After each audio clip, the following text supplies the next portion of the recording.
We can start that MATRADE latest announcement by launching the awareness program last October in 2019. What's the main values and goals for this program actually? The program that we launched in October last year is called Sustainability Action Values for Exporters, or in short, SAFE. This is a new program with an objective of promoting adoption of sustainability elements in business operations among Malaysian companies.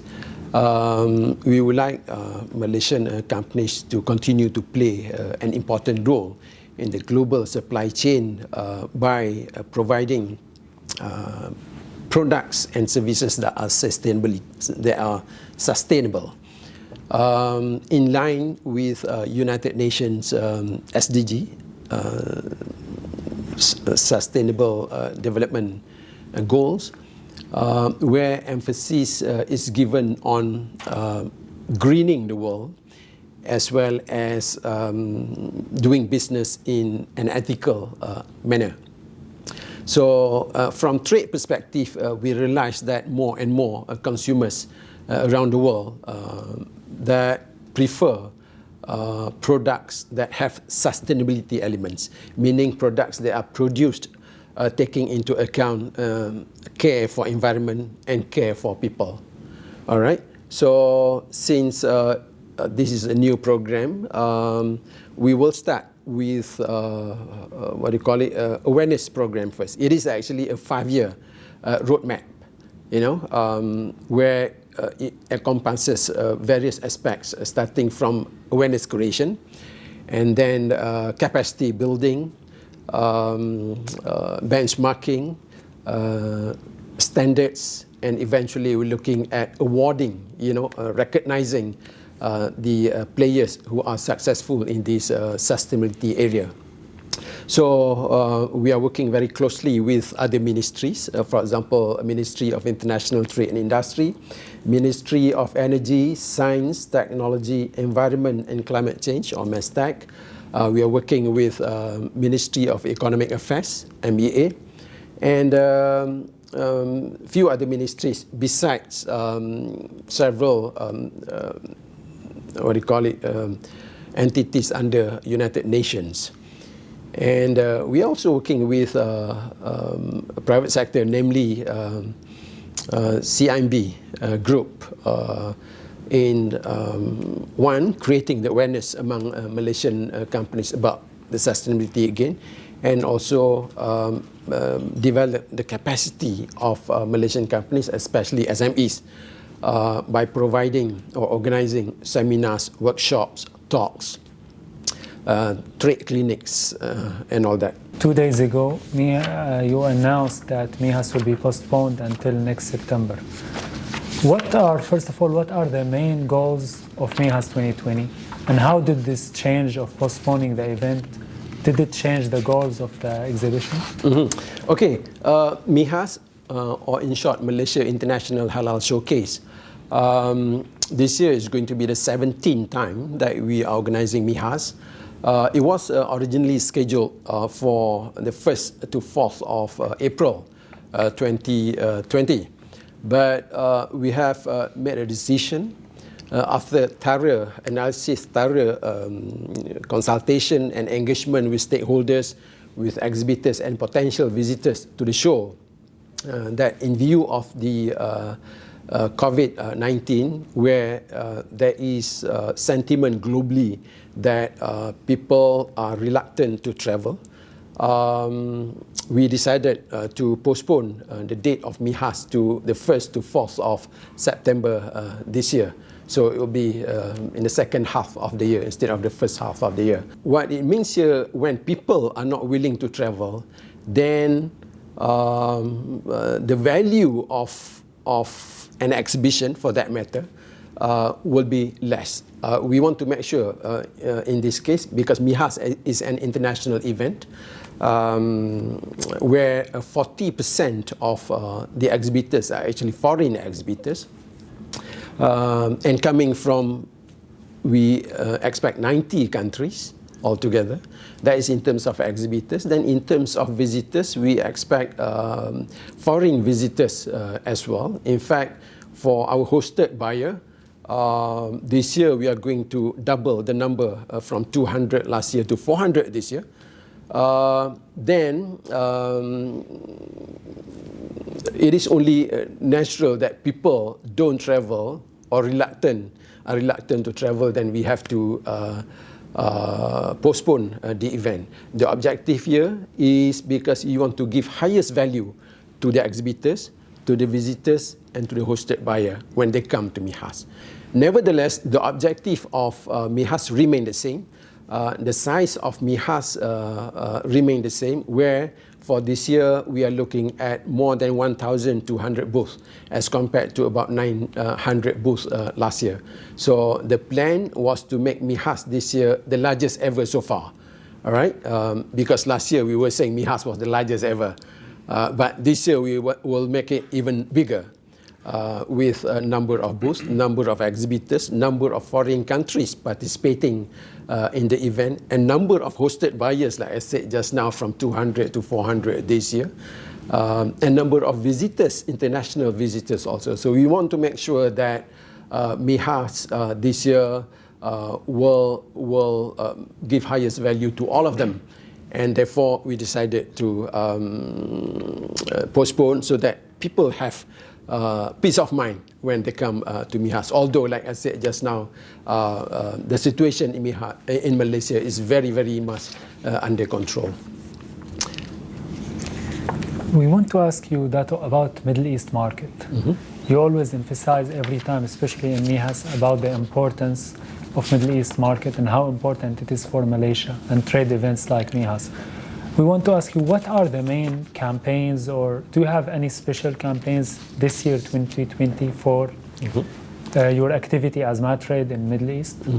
Well, the Middle East will continue to be an important market for Malaysia's trade. Has been all this while, but we will continue to place importance on the Middle East market. As we all know, MATRADE has 3 offices, namely in Dubai, in Jeddah, and in Qatar, in Doha. Now, having said that, MATRADE will continue to place importance on the region, and what it means here is we will continue to undertake programs in promoting bilateral trade in the region. Of course, for example, in terms of participating in trade shows, we participate in several trade shows in Dubai. For example, we have completed our participation in Arab Health in Dubai from 27th to 30th of January this year. We also took part in Gulf Food, again in Dubai in February. But going forward, we are going to participate in GITEX, which is an IT exhibition. ADIPEC is an oil and gas exhibition. Big Five show in Dubai again, which is construction-related exhibition. And Sea Trade Maritime Middle East, which is also in Dubai. This is about maritime business. So that goes to show that we will continue to undertake trade promotion not only in Dubai, but also in Saudi Arabia as well as in Doha. Now, we recognize that the region is fast developing. For example, in Qatar, as we all know, is going to host the World Cup 2022. We have been going to Qatar, particularly Dubai, since the past few years already, trying to participate in the projects related to World Cup 22.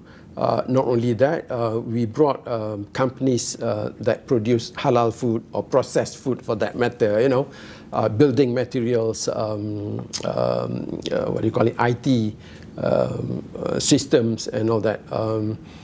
We've been going to Doha. And we also recognize that Saudi Arabia has Vision 2030.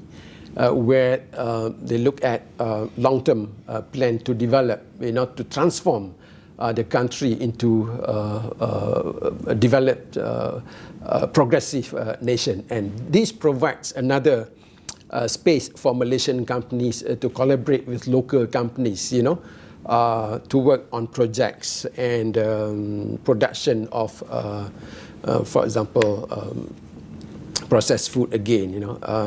So not only we look at exporting products from here, but also working together with local companies to undertake projects in the country. And as we all know, Dubai still remain its status as the trading center in the region. That's why we've been going to Dubai. So it will continue to be there, you see. So the strategy, of course, besides participating in trade shows, organizing a business delegation from Malaysia to the countries, but equally important is the role played by our trade commissioners in the region. Dato, you just mentioned your offices, main offices in West Asia, especially Middle East. It's Saudi Arabia, United Arab Emirates, and Qatar. As you know, since the last couple of years, there was big tensions between these three countries. We want to ask you, did this thing that happened between the countries in the GCC area, did it affect your business? Such cases, does it have any negative effect on your activity in Middle East? Alhamdulillah, that despite that our activities in the region, I would say it's not affected at all. All right.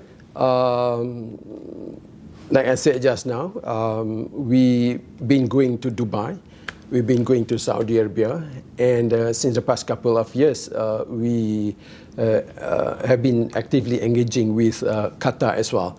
So in terms of activities, it did not affect at all.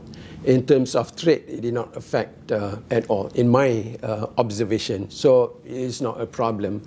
That's why I said we will continue to undertake trade promotion activities in the countries, despite what you mentioned just now.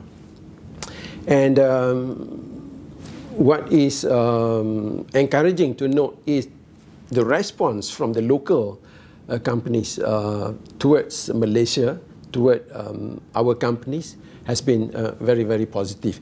And we have seen also several high-level visits, both ways, from Malaysia to these countries, and from these countries to Malaysia also in the past few years. So there have been a very good business relations between Malaysia and the three countries. Does Malaysia or MATRADE have an official trade relationship with Syria? And what is the factor that decide you have a relationship with this country or you don't? Well, the relationship is there, but we know that political stability has a great impact on international trade. At the end of the day, we are talking about ease of doing business. So if a country has unstable and political condition, then it's very hard to do business. So in this particular case, it is unfortunate that because of the situation in Syria, our bilateral trade has declined year by year. For example, if I can mention, in 2011, bilateral trade at that time, bilateral trade means export and import, yes, and import combined together, amounted to 590 million ringgit in 2011, but in 2019 it was only 167 million. So this is a clear reflection of business cannot be done easily because of the situation there. So it is not about relations, but it is at the end of the day the private sector. You mentioned several companies from Syria came to Mihas. Yes, they are more than welcome, to participate in Mihas. But as far as organizing business delegation to Syria, for example, we have not done that for several years already, due to the situation there. Yeah, Dato, we know that Malaysia participating in Dubai Expo 2020, it's been divided to few cluster. MITI has taken one cluster and MATRADE in charge for that for next year, next 2021, I think.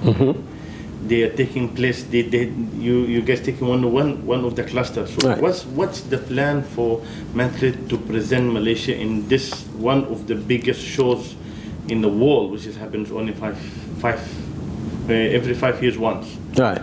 So we look forward to participate in Dubai Expo, which will start from October 2020 this year to April 2021. So the participation of Malaysia in the Expo actually is being led by the Ministry of Energy, Science, Technology, Environment and Climate Change, or in short, MATRADE. For the fact that the theme of the Expo that Malaysia will present this year is about sustainability. All right. So MATRADE sit in the organizing committee as well. But as you mentioned, MATRADE will be involved in one of the segments during the entire Malaysia's participation in Dubai Expo. It has been divided by ministries. So every month, Malaysia has a theme. All right. So for MATRADE, MITI actually, Malaysia of Ministry of International Trade Industry, we are in charge of promoting halal. All right. So for MATRADE, the plan is to bring Malaysian halal companies, be it in food, processed food, beverages, Islamic finance, Islamic tourism, halal logistics. So to bring these companies during this 1 month, and we'll do engagement sessions with local businesses, either from Dubai or from the region as well. So there'll be talks like presentations. There'll be pre-arranged B2B meetings as well. So MITI is taking 1 month to promote halal, and MATRADE is part of MITI. Though we will coordinate Malaysian companies' participation, Malaysian halal companies' participation during that particular month. But for other months, other ministry will have their own events. But even that, MATRADE will assist all these ministries in the area of arranging B2B meetings. So at the end of the day, what is going to happen at Dubai Expo is that not only Malaysia showcase the capability of Malaysia in the area, especially related to sustainability, but also find business opportunity as well. Dubai World 2020 is very world events. Right. MIHAS also is one of the is the biggest halal event. So there's any added value going to be different than MIHAS? Yeah, we recognize you're right that Dubai Expo is World Expo actually. Therefore, the standard is very high. So what it means here is that the selection of companies going to participate in Malaysia Pavilion at the Expo will be very, very thorough. So meaning we will be bringing the best of the best. In comparison with MIHAS, like I said just now, 1,200 booths, perhaps we will have 1,000 companies there, a combination of big and small companies. But for Dubai Expo, we will select companies that have the best products, best technology, best innovation, and have the capacity to undertake international business. Meaning, if the company is in the area of export business, they have the capacity to export the products. You see? So that's the difference between Dubai Expo participation in Dubai Expo and participation in MIHAS. But of course, when we talk about promoting halal, of course, we will tell, again, not different from MIHAS, that Malaysia has a comprehensive halal ecosystem. All right, we have a government agency to develop the halal industry in Malaysia. We have JAKIM, another government agency that is looking at the certification process of products, services, logistics and all that. And we have MATRADE that link, Malaysian companies with foreign companies, potential partners abroad. And we have so many players also in the halal industry in Malaysia, more than 8,000 companies that are halal certified, meaning the products are halal certified, all right, by JAKIM. Now we know that Malaysia, it's always the leading country in terms of halal, in terms of banking, finance, products, certification, logistics. It's a complete circle. As you mentioned, it's a complete eco-halal as a system. Did any way that system to be taken and implemented into the other region or other countries? Okay, in fact, in conjunction with halal also, there have been several conferences. For example, JAKIM organized halal certification body conference, and HDC also organized World Halal Conference. They have been going on for many years already. So the objective here is about sharing Malaysia's experience and exchange of information and ideas. We are not saying that only Malaysia alone knows everything. No, it is about exchange of ideas, exchange of information. There are useful information also that Malaysia can learn from them. So this is the right platform to discuss exchange of information, of ideas, learning from each other. But as far as developing the entire halal ecosystem, it will take time. I mean, Malaysia started this for, I don't know, 30 years, 40 years already, Of course, in the beginning, the awareness of halal at that time was very low. We thought everything that we eat here in Malaysia was halal, but it was not. Now we realize that a lot of food previously, now, because they carry the same brand until today, they were not halal before. You see? But now, Malaysian population, Malaysian people are very, how shall I say, concerned about what they put in their mouth. Hence,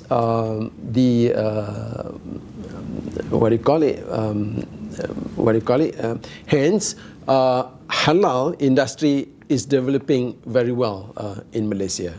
So, what I'm trying to say here, not only the government is pushing the industry, but the consumers must be aware. There must be demand by consumers also towards halal products and halal services. So it's a combination of government initiative and demand from the consumers. Now, if you talk about sharing information, our companies actually have been going around.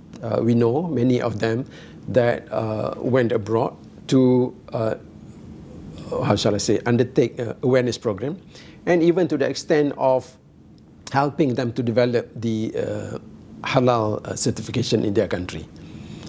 Now, very interesting to note that even non-Muslim countries are also looking at developing the halal industry. For example, take for example Japan.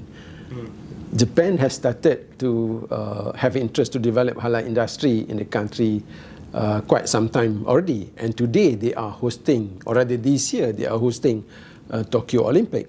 So in preparation to welcome Muslim visitors for the Olympic, they have been working on this several years already, and Malaysia is involved in the process of helping Japan to develop the industry. In fact, we had MOU with Japan in which halal industry or developing halal industry is part of it. But there are also other countries in this region, at least, that Malaysian companies have been active in helping them to understand what halal is all about and helping them to develop the certification. Can we go back for a second for 2019? MATRADE goal was to reach 1 trillion ringgit in trade volume in Malaysia. How much successful was that? And can you give us some numbers from last year's trade in Malaysia? All right. So for 2019, the trade, Malaysia's total trade was a bit affected because of the external factors at that time. There were several headwinds that took place in 2019. Among them is the trade tensions, particularly between the US and China. There were also a slowdown in global semiconductor industry. Unfavorable commodity prices, petroleum as well as palm oil, the two commodities that Malaysia is exporting to the world. Because of that, the total trade, export and import combined, went down by 2.5%.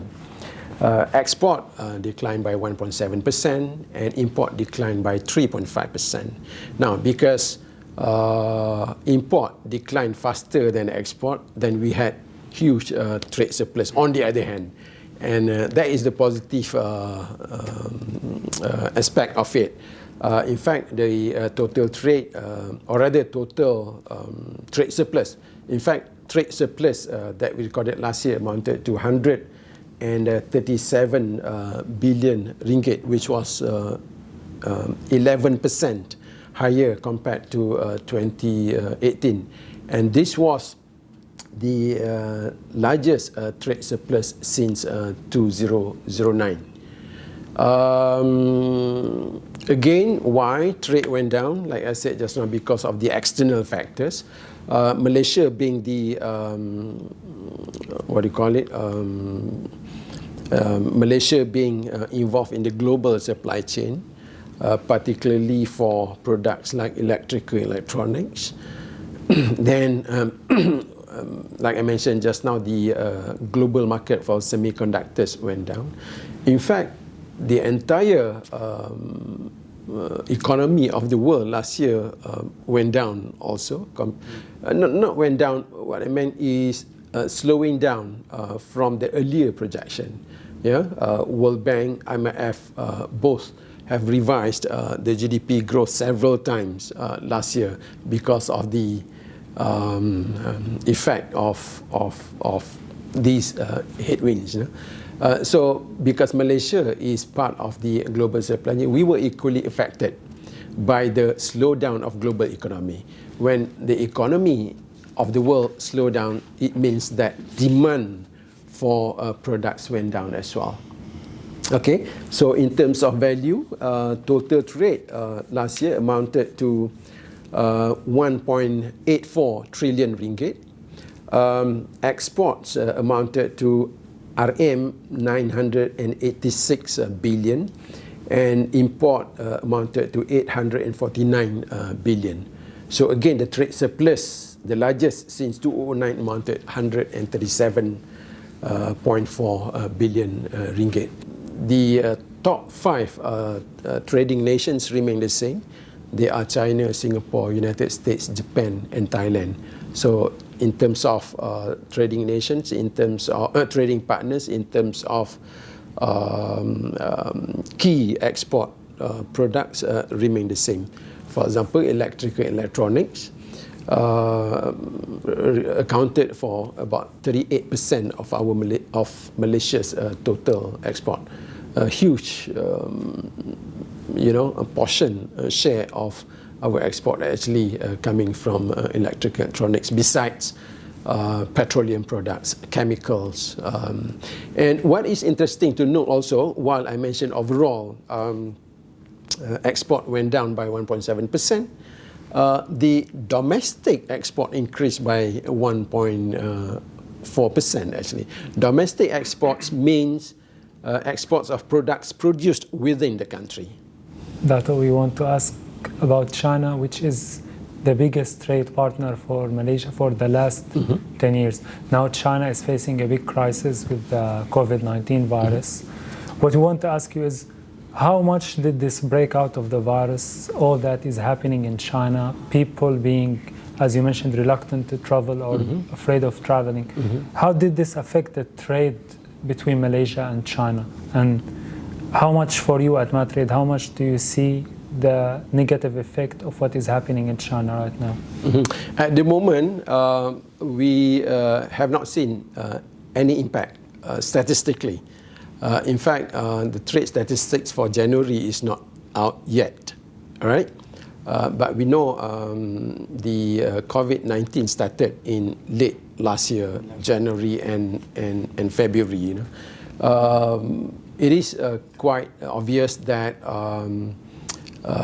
global supply chain has been disrupted because of the closure of factories in China, and also lockdown that took place in several locations in China. So what it means here is materials from China were affected. Materials from China coming to Malaysia and to elsewhere in the world also were affected. And goods from Malaysia going to China also has been affected. But to what extent, in terms of numbers, we don't have yet. I think it's still too early to tell in terms of numbers. But generally speaking, not only Malaysia, I think the whole global supply chain has been affected because of the reluctance of people wanting to travel. Trade shows have been either cancelled or postponed, and shipments of goods, have been affected because of the closure of factories in China. Not only factories in China, but factories in other countries also have been scaled down. We hope that this crisis, this situation will not, prolong. And we believe that once the issue has been settled, then trade will pick up quickly. Let's say if there was, in terms of numbers, there was a big effect what is happening right now in China. Yeah. Let's say, unfortunately, maybe the thing went longer than people are expecting to be. Do you have any kind of emergency plans or any other markets that you want to look up to in case China had bigger problem, they had to close more cities and the trade was affected more? Well, we have been adopting this strategy of diversifying our export market all this while. So we will continue to do that. Perhaps it will not be, in terms of value, it will not be as much as we export to China, because China, like I said just now, accounted for about 16-17% of our total trade, huge share. But interestingly, for example, for last year, we have seen exports to emerging markets increased. For example, countries like Bangladesh, Uzbekistan, Mexico, and some countries in Africa like Kenya, even for that matter to Qatar also. So exports to these markets increased tremendously last year as a result of our market diversification strategy. I think we are, while there is a big share of trade done with China, the share of the emerging market also is on the rise. Yeah? So we will continue to do that. not only because of this issue right now, but because we have been doing this all this while. We have been taking this strategy for many, many years. And we are also doing export product diversification. Like I said, the biggest chunk of export is actually electronics. But last year, while the total export went down, but we have seen increase in exports of processed food, increase of exports of furniture, of aircraft components, for example, of medical devices. So if you go deeper, then you will see while some products registered decline, but many products registered increases. While export to some countries went down, but export to many other countries also went up. So that is what interesting with international trade. Thank you so much, Dato. Okay. Appreciate the time. Sorry for keeping you long. It's quite a very interesting interview.